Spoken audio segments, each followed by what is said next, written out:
Okay, tapos after nun, ginawa ko na yung logo using a finer brush.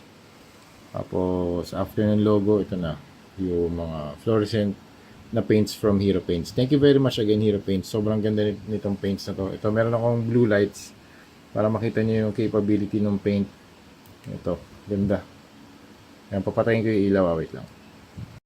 Yan, under blue light, ganito yung status niya. Sobrang reflective ng paint. Ang ganda ng ang ganda ng reflective capability ng paint, lalong-lalo na dito sa pag pinahid niyo na sa figure. Yan, ganyan yung appearance niya. Kahit dito sa box, eh. Yan.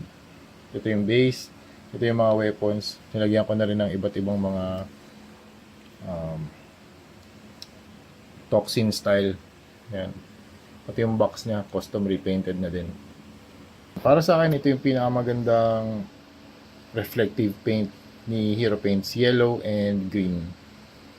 Lakas ng ano niya, lakas ng reflective capability niya under blue light.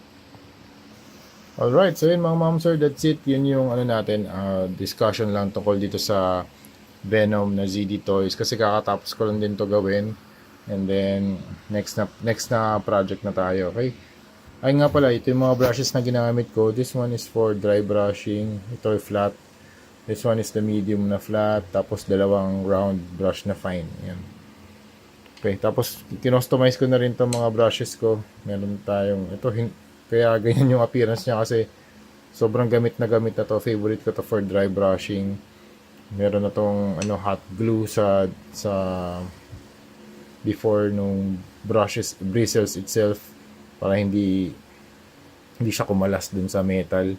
Tapos meron na rin akong custom grip. And pati dito custom grip na rin yan. Tapos nakaglugan na rin yan para hindi kumalas. Kasi usually pag yung brushes ko medyo maninipis na bibitawan ko. Kaya kunwari ito, mga ganyan. Kailangan ko nga rin ito lagyan ng, ng grip. So yun mga ma'am sir, yun lang ang ating video for today. Thank you very much. Kung gusto nyo i-purchase to, this is only 10,000 pesos. Yung USD price niya 170 USD only. Kasama na lahat, yung figure, yung box art, itong mga weapons kasama na yan. Tapos itong iba pa niyang accessories. Okay? Yung price natin excluding shipping and taxes.